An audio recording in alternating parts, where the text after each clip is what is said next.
La eritromicina que se obtuvo de la eritromisis es nuevamente son antibióticos, provienen precisamente de hongos.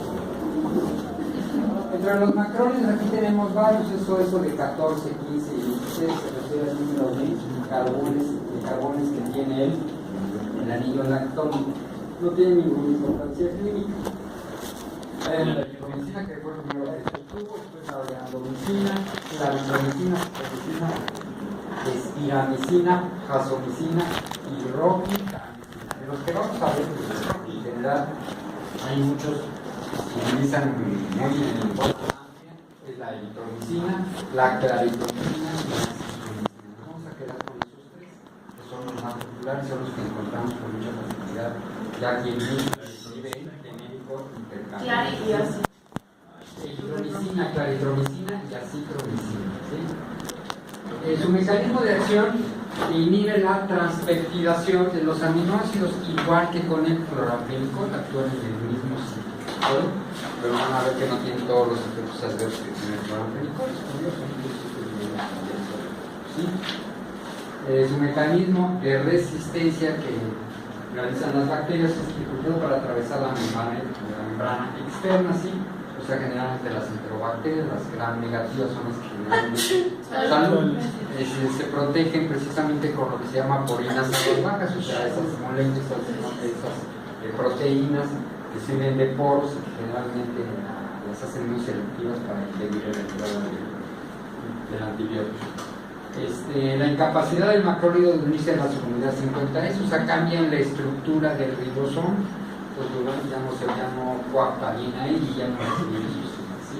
Ahí vemos que esto generalmente la hacen los streptococos E. coli y alteraciones del ARN mensajero lo hacen diferente, ¿sí? Para que tampoco el antibiótico pueda afectarles. Estos son los mecanismos de resistencia. Aquí tenemos otra forma en las que les he puesto estos tres antibióticos, ¿sí? Se lo puse de esta forma porque varían muchas veces su sensibilidad. Entonces les pongo el rojo, los que de plano el amarillo tiene una sensibilidad variable, ¿sí? Y en el blanco pues ese es que funciona perfectamente, o sea, es una buena cobertura contra esa bacteria. Entonces ya vemos que el estreptococo y el neumococo pues, le pegan, digamos que el estreptococo pues, le pegan luego los antibióticos en los oculos, todos funcionan de alguna forma. El neumococo también, aquí el enterococo no para nada, ninguno de los tres, eritromicina, claritromicina y acitromicina, ninguno funciona. El estafilococo, sensible a la amoxicilina, le pongo sensibilidad variable. Aquí hay mucha discusión, hay unos que dicen que sí funciona muy bien, otros que no. Por eso nosotros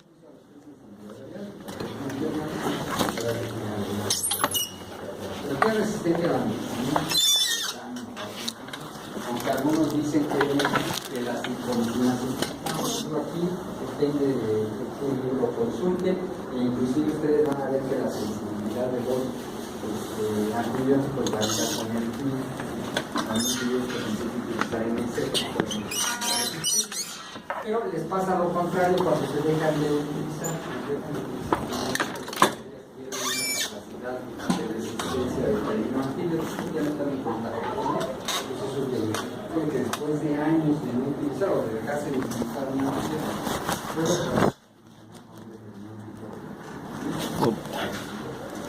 la listeria sí funciona, E. coli, salmonella y Shigella, ahí les pongo que no, que dicen que la citromicina sí.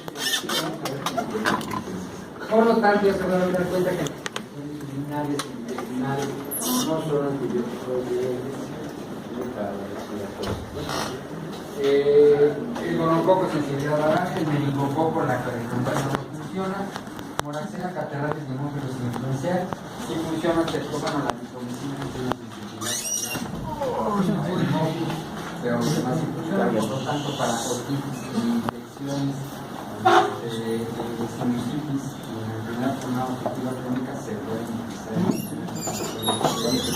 Además pues el neumococo también le pega, entonces vamos a ver que estos antibióticos ocupan un lugar importante cuando el paciente resulta ser alérgico a la penicilina para infecciones de vías respiratorias.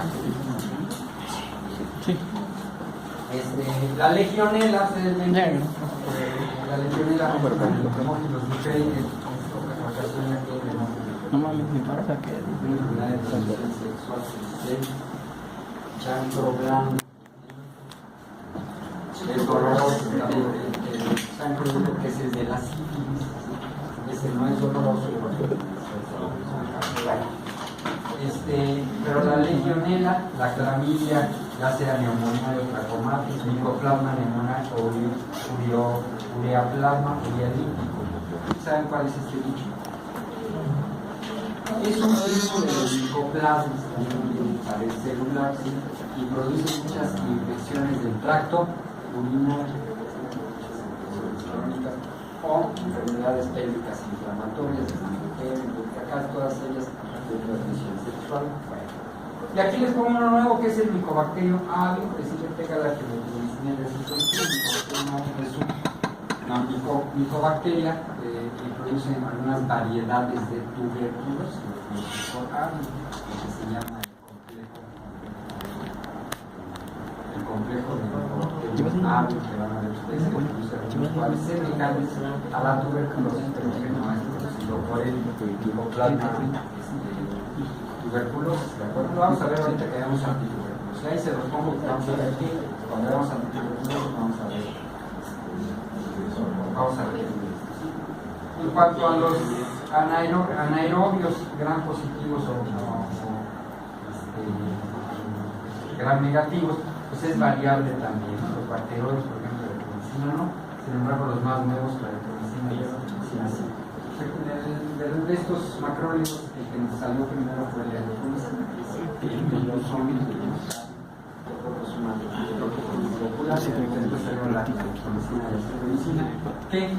que cambia mucho sus características farmacológicas. Por ejemplo, la erytromicina tiene una vida muy corta, la erytromicina es muy corta, inclusive la de la citosina es extremadamente grande.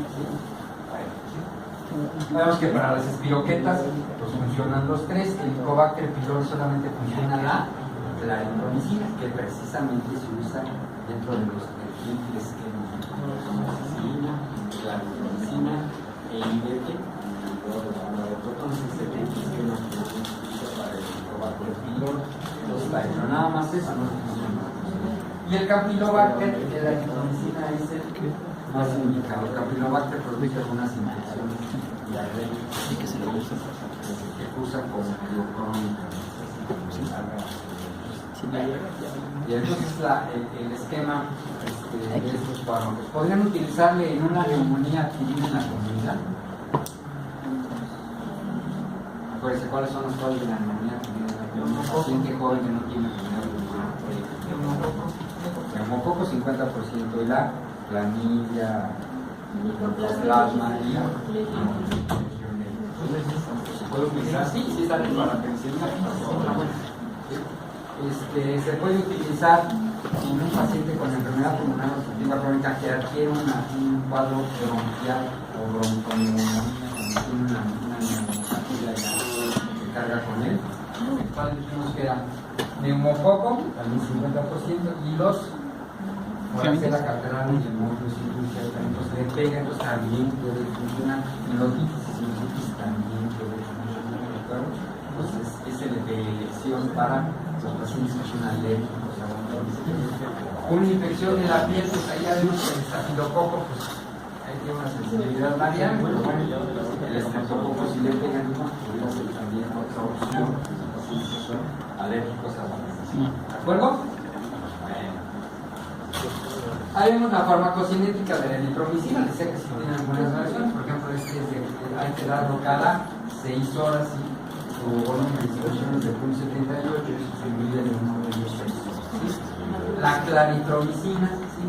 Ahí su volumen de distribución ya es mayor, es de 2.6, que obviamente su semivida en horas es de 3.3, aunque su distribución también ya disminuye. ¿Sí? Y la citromicina sí tiene una característica farmacocinética, tiene un volumen de distribución de 31, eso es altamente linfosoluble, ¿sí? Y por lo tanto su semivida en horas es de 40, muy semejante por ejemplo a la de la digoxina. Entonces tiene unas características posológicas, la administración que hay que dar, que son particulares precisamente por esa vía muy larga. Entonces damos una carga de este antibiótico y ya, finalmente con 3 días de tomar el antibiótico le cubre hasta 14 días de toma de antibiótico. Tiene esa característica. Hay varias formas de dosificar estos pacientes, ahorita vamos a ver cuáles son. ¿De acuerdo? La biotransformación eritromicina es desmetilada y eliminada por vía biliar, ¿sí? En el 90% de la eritromicina, por el citocromo P450, hidroxilación eliminada también por vía biliar, en un 65% de la citromicina, se elimina activa por bilis en el 90%, o sea, prácticamente no sufre ninguna transformación, se es eliminada por las vías unitarias. Efectos adversos, tienen algunos. Uno importante, pero no de consecuencias, son las digestivas. Es un agonista, o sea, sobre todo la eritromicina, la claritromicina y la citromicina, disminuye, pero se puede presentar. Es agonista de la motilina, ¿se acuerdan de la motilina? Una enzima que promueve el peristaltismo intestinal. Pues se adapta la eritromicina y estos antibióticos precisamente a ese receptor y lo estimula. Entonces los pacientes suelen quejarse, ¿sí?, de dolor abdominal, ¿sí?, de diarrea, de dolor abdominal, náusea y vómitos. Pues no se le debe. Y otro es de la colestasis intrahepática, ¿sí? Produce algún metabolismo, parece que la eritromicina sobre todo se metaboliza, la eritromicina menos y la citromicina todavía mucho menos.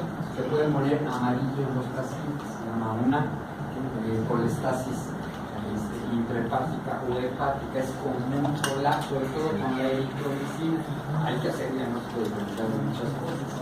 Pacientes que tienen fiebre y que le dan el antibiótico, de diarrea y demás, se pone amarillo, pero no puede ser que sea la eritromicina, pero puede ser que sea una hepatitis, o sea,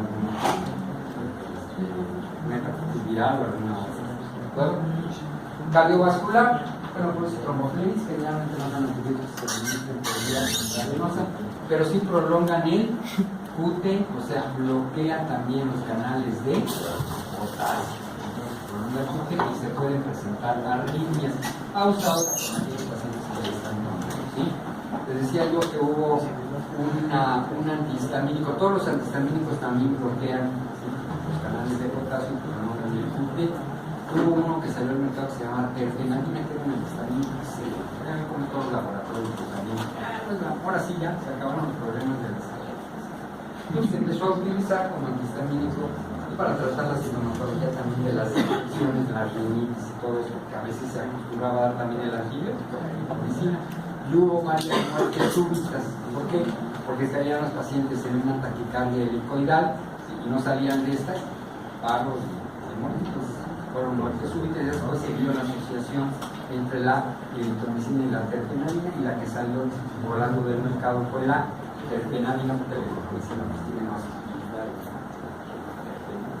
Eso la quitaron los estudios, pero fue un problema serio que hubo varias condiciones. Es lo que sucede con el uso de medicamentos muy esos son bien nuevos. La mayoría de las veces vienen bien estudiados, pero a veces hay detalles que se van hasta inclusive los mejores estudios. Mira que la FDA es bien exigente para que un medicamento salga al mercado, ¿sí?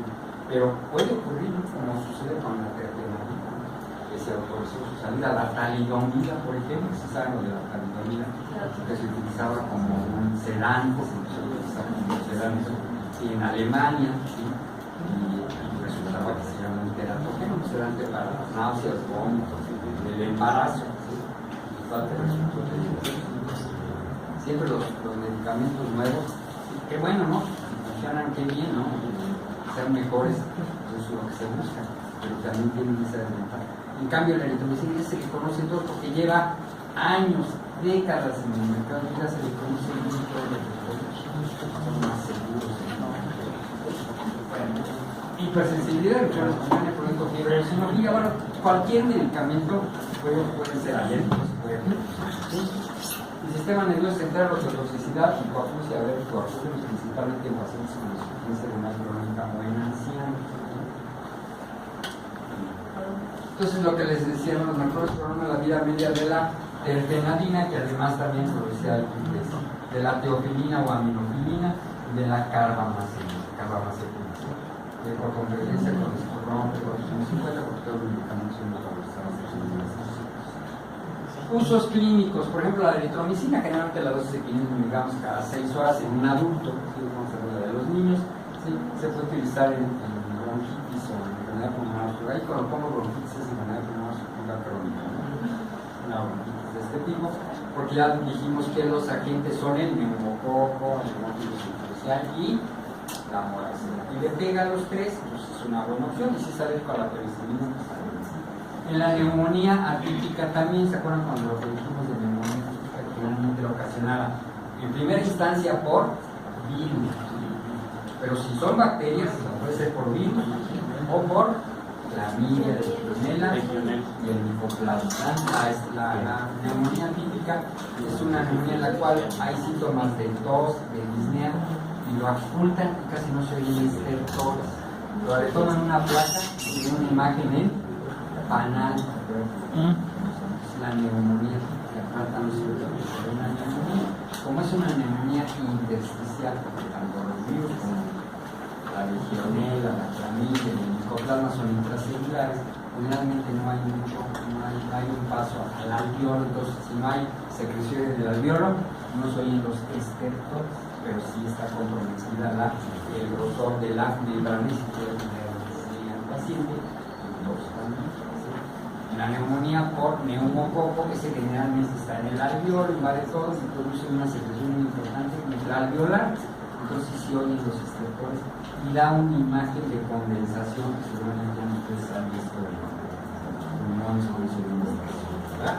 Entonces por eso se llama neumonía típica, pero bueno, la radiografía nos puede ayudar. Ahora, una u otra se pueden confundir, o sea, una neumonía típica puede dar una zona de condensación y una neumonía por neumococo, ¿sí? Inicialmente también puede dar la otra imagen, o poco sí, entonces esto es una alternativa, ¿no? Para que más o menos entiendan lo que se considera como neumonía típica, ¿de acuerdo? ¿Sí? Y generalmente estas son las neumonías adquiridas en la comunidad de un paciente sano, las virales y estas son comunes, ¿sí?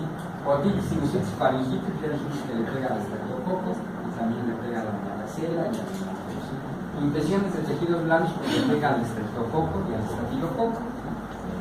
Se pueden utilizar, ¿sí? Hay una resistencia significativa a hemófilos influencia en la eritromicina, cada vez es más, pero la claritromicina y la estreptomicina. Sífilis, alérgicos a la penicilina también es otra opción, ¿de acuerdo? La claritromicina, por ejemplo, neumonía típica, las masificas contra hemófilos, infecciones por MAC. ¿Qué es eso de MAC?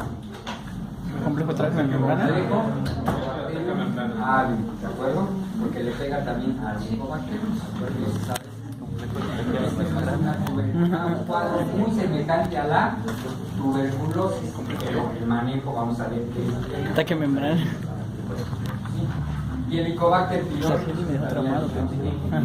esquema que es amoxicilina, claritromicina y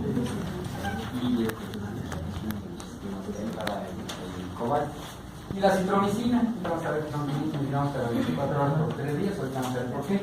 Bronquitis, neumonía, profilaxis también de la complejo con Helicobacterium aedes, que quiere decir lo que es MAC, ¿de acuerdo? Porque le pegan al Helicobacterium, hasta ahorita de todos los que hemos mencionado es el primero que lo mostré, ¿de acuerdo? Aunque vamos a ver que hay muchos medicamentos que son mucho más específicos para tratar la tuberculosis, que lo vamos a ver en un capítulo aparte, el tratamiento de la tuberculosis, que es importante que sepan bien, ¿sí? Bien, las aplicaciones terapéuticas. De primera elección en alérgicos a la penicilina en infecciones susceptibles, ¿verdad? Por ejemplo, si es una infección de vías urinarias y es alérgico a la penicilina, esos antibióticos no. Entonces, pero bueno, si es una infección, una neumonía, una faringitis estreptocócica, una sinusitis y una otitis, funciona, ¿sí? La neumonía, micoplasmoneumonía, y la tosferina también de elección. Ustedes ya no van a, yo creo que ya no van a ver ningún caso de tosferina ¿sí? Porque ya con la vacunación, ya vi muy pocos, ya generalmente ya la vacuna ya se había generalizado, pero todavía nos tocaron muchos casos de costumbre. Bueno, este era el antibiótico. La difteria, pues lo que todavía vi con la vacunación, yo creo que no vi ni uno tampoco. Francas, ninguna. Tosferina sí vi algunos, pero no. Sí, el Campylobacter hay uno, ya dijimos solamente la claritromicina. El segundo, elección en clamidias, con Exela catarralis, la enfermedad monocitógenos y el hemófilos. Bien, ahí vemos la sensibilidad al neumococo, por ejemplo, estos estudios bien, bien, pero es difícil conseguir lo que vemos de los laboratorios. Generalmente en nutrición si los haces, en los relacionados algunos, después no los distribuyen y cuesta trabajo. Pero esto es lo ideal cuando ustedes vayan a trabajar en un lado que estén al tanto de la sensibilidad que se presenta en el doctorado. Aquí les pongo de ejemplo, ¿sí? La sensibilidad que hay, por ejemplo, es al neumococo, ¿no? Sensibles, resistencia intermedia y con alta resistencia, el porcentaje y el número de individuos. Entonces vemos ahí la penicilina, tiene una sensibilidad de 88% a neumococos. Bien. La ceftriaxona, que es una cefalosporina de tercera generación, esa que se usa IM, que ya 97%, excelente. ¿Sí? El cloramfenicol, ¿sí? Tiene una sensibilidad de 87%, siguiendo por la ceftriaxona. ¿Sí? Que es sulfametoxazol, es una combinación de un quimioterápico que vamos a ver también más adelante. Bueno, en esa época el 73% de carga de esta la eritromicina, entonces el 90% es buena, y la vancomicina, que dijimos que es el coco de los cocos, ¿sí? Esa es la que le pega al enterococo, al astrococo, que se pega la penicilina, y al clostridium difícil, que también le pega eso. Entonces, 100%, parece que nos reservamos, acuérdense que decía yo que la vancomicina no se encuentra en cualquier bolita, ¿no? Se ven muchas reservas, inclusive los incluso a cometer infecciones para ver si nos dejan usar la vancomicina, está bien indicada, ¿verdad? Entonces ahí vemos sobre la sensibilidad. Bueno, presentaciones, vemos la eritromicina, es el glosón, no hay en genérico, pero el glosón es muy barato, ¿sí? Cápsulas, tabletas y suspensiones 125 y 250 miligramos, de 30 a 50 por kilo, dividida cada 6 horas. Ya saben ustedes cómo recitar un chamaquito, que son los difíciles. Los adultos generalmente son 500, vamos a suponer que escogemos la dosis de 30, 3 por 7 litros, tocarían 500 miligramos cada 6 horas, que se cubrirían 2.6 gramos al día, más o menos. El claricina, la claritromicina, es el genérico intercambiable, son tabletas, hay tabletas de 250 y de 500, aquí es más común la de 500 miligramos, ¿sí? Y la suspensión de 125 o 250 miligramos, ¿sí? Entonces generalmente es de 15 miligramos por kilogramo por día, si lo multiplicamos por 70 es 1 gramo en un adulto, entonces generalmente es una tableta de 2 en la mañana y una en la noche. Su posología también es sencilla porque si hay que cuando más largo sea el tiempo de mejor, una en la mañana y una en la noche, generalmente a los pacientes se disuelven. Y la citromicina tiene 2 esquemas de tratamiento, ¿sí? Uno es que sea 8 miligramos por kilogramo por día el primer día, ¿sí? Más o menos 8 miligramos, ¿sí? En un paciente de 70 kilos, ¿cuánto da? 7 por 8, o sea, 500. Entonces, se toma bien la citromicina, viene en tabletas de 500 miligramos, nada más trae 3. Entonces, si se escoma el esquema de arriba, se toma el primer día que se tome una, ¿sí? Al siguiente de las otras vienen ranuradas, son unas tabletas más o menos visibles, si vienen ranuradas, entonces que partan las otras 2, y entonces le van a quedar 4, ¿de acuerdo? Entonces se toma a 4 miligramos por kilogramo cada 24 días durante 5 días, y con esto se cubre el tratamiento de citromicina. O la otra es dar los 8, o sea, una tableta, esas 3, una un día, otro día y el otro el tercero día, ¿sí? ¿Qué puede ocurrir si le damos ese tratamiento? A lo mejor tiene molestias digestivas, porque ya dijimos que los medicamentos a veces dan dolores de estómago, cólicos, náuseas, entonces a lo mejor no lo tolera, ¿sí? Hay pacientes que lo toman, la mayoría lo toleran bien, pero bueno, si tienen una duda que es muy bonito y que todo le cae mal, pues mejor empezar con el esquema de más tiempo. Con ese le va a cubrir 14 días porque dijimos que tiene un volumen de distribución muy grande, entonces generalmente elevamos mucho la dosis y después muy lentamente van disminuyendo, suficiente tiempo para mantener concentraciones plasmáticas adecuadas para darle una torre a las bacterias en los siguientes 14 días, ¿de acuerdo? Entonces tiene ese esquema que es muy particular. Los otros sí hay que dar esas dosis entre 7 y 10 días en la mayoría de las infecciones, a excepción, por ejemplo, del Helicobacter pylori, que se tiene que dar ¿cuántos días? 14 días.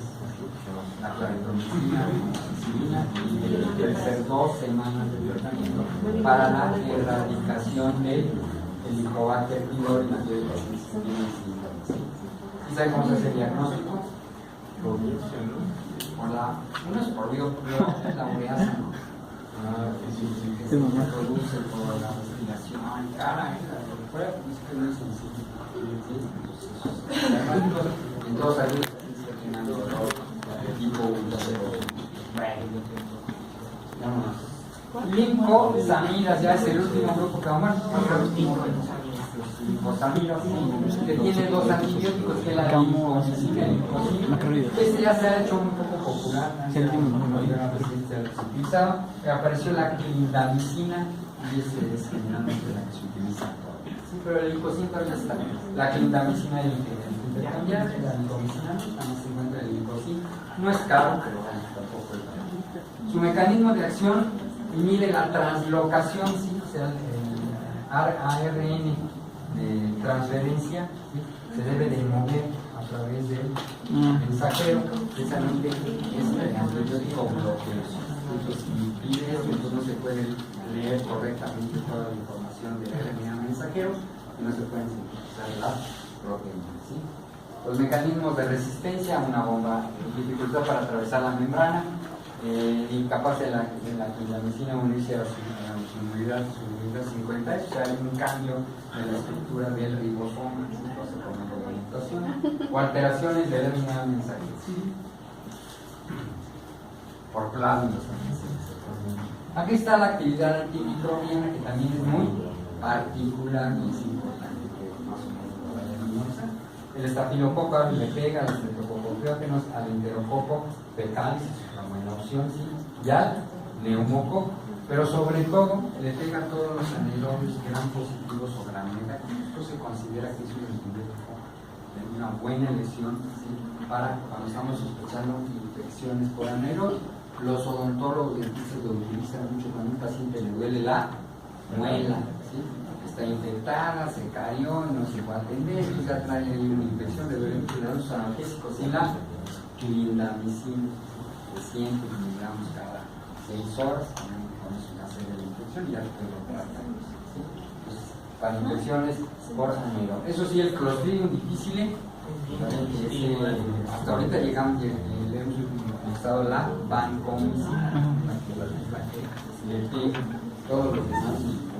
Entonces vamos a ver lo que es el metronidazol, que ese también le pega, pero la clindamicina le pega prácticamente a todos, menos a ese es el único que no, le pega a todos los antibióticos. Les decía, lo poco se puede utilizar en infecciones de la piel, sí, es una buena opción en los pacientes que son alérgicos a la penicilina. No se le puede dar dicloxacilina o amoxicilina clavulana, que es la clindamicina. Ahí están las características farmacocinéticas, se absorbe bien, se elimina por vía hepática. Ustedes no sé si se dieron cuenta, la mayoría de todos los antibióticos que hemos visto, su metabolismo es hepático, no renal, no hay problema con los insuficientes renales, no hay que ajustarles la dosis. En cambio, cuando beta lactámicos, sí hay que tener algunas consideraciones con respecto a la dosis, ya sea disminuir la dosis o disminuir la posología, o sea, si se va a dar cada 6 horas, pues lo damos cada 12 horas o cada 24 horas, según el grado de insuficiencia. Estos no, eso sí, los pacientes que tengan insuficiencia hepática, pues van a para reacciones adversas, la hipersensibilidad, reacciones anafilácticas, reacciones anafilácticas y el edema multiforme. Vamos a ver muchas, cuando vean las sulfas, ahí vienen muchas fotos de ellos, un tema multiforme que es común con muchos medicamentos. Hematológicas, agranulocitosis, plaquetopenia y neutropenia son raras, pero se pueden presentar. ¿Por qué? Porque también tienen la síntesis de proteínas en la médula ósea donde más se manifiesta. Y gastrointestinales, también dolor epigástrico, náuseas, vómito y diarrea. Colitis membranosa por Clostridium difficile. El tratamiento es con vancomicina. Por vía oral, aunque generalmente nosotros lo que utilizamos es el metronidazol, porque no vale la pena mandar ese antibiótico para una Clostridium difficile. Generalmente con el metronidazol se resuelve el problema de la colitis. Aplicaciones terapéuticas e infecciones por anaerobios en alérgicos a la penicilina. El que esté en el cuadro, o sea, que es un por neumococo de infección o infecciones en la piel, o sea, que cubran, ¿no? Infecciones por estafilococos, artritis o osteomielitis en alérgicos a la penicilina es también otra muy buena opción. Hay una presentación por vía intravenosa, ¿sí? También hay una pomada y una crema vaginal. Hay algunas infecciones vaginales que son por anaerobios, hay óvulos de clindamicina, para infecciones vaginales por anaerobios, ¿sí? Se llaman vaginosis las infecciones, lo van a ver cuando ven obstetricia. Y sustitución de la eritromicina en pacientes alérgicos a la penicilina. Si el paciente no tolera los macrólidos de penicilina, le pegan en un qué porcentaje de resistencia es sencillo, 94%, para el alcohol es buenísimo, ¿no? Pero pues ahí está el efecto tóxico, ¿no? El imepenén, meropenem también son buenos, con calcio, se pueden dar por vía intravenosa. La cefoxitina, les decía que es una cefalosporina de segunda generación que no hay aquí en nuestro país, en Estados Unidos. El otro es el metronidazol, 95%, sigue siendo un antibiótico porque se usa como contra las amigas que le pega a todos los anaerobios. Es más, las amigas, la diarrea, ¿cómo se llama? El Cobacter pylori son enzimas anaerobios. Vamos a ver cómo funciona el metronidazol. Se necesita tener la posibilidad de tener un metabolismo anaerobio para subsistir. Todos los bacterias que le pegan tienen ese valor. Vamos a ver cuando veamos ese. Otro de otros. Presentaciones, la clindamicina es el Dalacin C, alguien que debe intercambiarla ahí en cápsulas de 300 miligramos y soluciones pediátricas que traen 75 miligramos en 5 miligramos, a veces tratamientos que usan mucha más. Y solución inyectable en todas esas presentaciones. Y la dosis es de 10 a 30 miligramos por kilogramo por día, cada 6 horas. ¿Sí? Y por vía aire a 40 miligramos por kilogramo por día, también dividido cada 6 horas. ¿De acuerdo? Entonces, con esto acabamos con los aquí en esas tablas. Ya se las deben de saber de memoria. ¿Qué? Un aspecto importante, una vez lo vamos a ver ahorita, es los antibióticos en la paciente embarazada. Entonces, por ejemplo, aquí ponemos beta-lactam, clasificación de la FDA es B. ¿Sí se acuerdan de A, B, C, C? ¿Sí? A, pues hasta se han hecho pruebas, no ha habido ningún problema. B, solamente en animales, pero se ha demostrado que en humanos no. C, en animales se presenta, pero no hay pruebas en humanos. La D, es definitivo que sí produce. Y la X sí produce y no hay ninguna indicación para siempre habrá algún otro medicamento que se pueda dar. ¿Sí? Bueno, entonces, ahí vemos los beta-lactam, ya dijimos que es B, no hay ningún problema, se pueden utilizar cualquiera de ellos. La eritromicina también se puede utilizar en el embarazo. La claritromicina, a lo mejor no. En animales sí se produce y en humanos no hay pruebas suficientes. La citromicina sí se puede en embarazada. Cloramfenicol, para nada, pues imagínense. Si los recién nacidos les da el síndrome de niño, imagínense cómo van a ser. Pues también le va a afectar a la médula ósea, seguro va a salir con problemas cerebrales. Tetracitrina se fija a los huesos, ya dijimos, pues tampoco se debe de utilizar en la paciente embarazada. Las quinolonas no le puse nada porque como que todavía no determinan que yo creo que va a ser C. Yo no daría quinolonas a una paciente embarazada porque las sulfas de plano tampoco, o sea, su mecanismo de acción no se puede. La clindamicina sí, este último que vimos. Doctor, es que ya me confundí. La C es cuando hay prueba de daño en animales, pero no en humanos. Y la B es si hay. No hay prueba, no hay daños en. La B no se ha demostrado que Hay daños en. Y la A es Son pruebas en animales, no se pero hay daño. Entonces lo mejor es la B. La A se puede dar en o sea, el A se ve en humanos. la A está como hay un 10% ahí. Ay, sí, sí, mira. Vamos a usar para animales y humanos comprobados. La rifamicina, que es conocido y que vamos a ver más adelante, que es el antituberculoso, y los aminoglucósidos que vamos a ver también, tampoco se deben de dar ¿Su paracetamol qué era? ¿Qué era el paracetamol? ¿Qué era El paracetamol es B, en cualquier momento del embarazo. Es el analgésico que usted puede utilizar En cualquier persona. de hecho es porque la paciente embarazada probablemente haga infecciones, ¿no? Gastroenteritis, gripas o Porque siempre se da. respiratorias, tengan en cuenta porque sí se van a presentar, se les va a presentar muchas veces en esta persona. Tienen histamínicos, paracetamol, por ejemplo, el ibuprofeno se puede utilizar en el primero y segundo trimestre, pero ya en el último trimestre no, porque inhibe el trabajo de parto y predispone al cierre prematuro del conducto. Ahí hay una lista de cosas que pueden utilizar, pero los que pueden estar seguros es el paracetamol, se puede utilizar en cualquier momento del embarazo sin ningún riesgo. Y con eso terminamos y nos vemos mañana. Y ahora me dijeron Pedazo de como ya. Muchas gracias.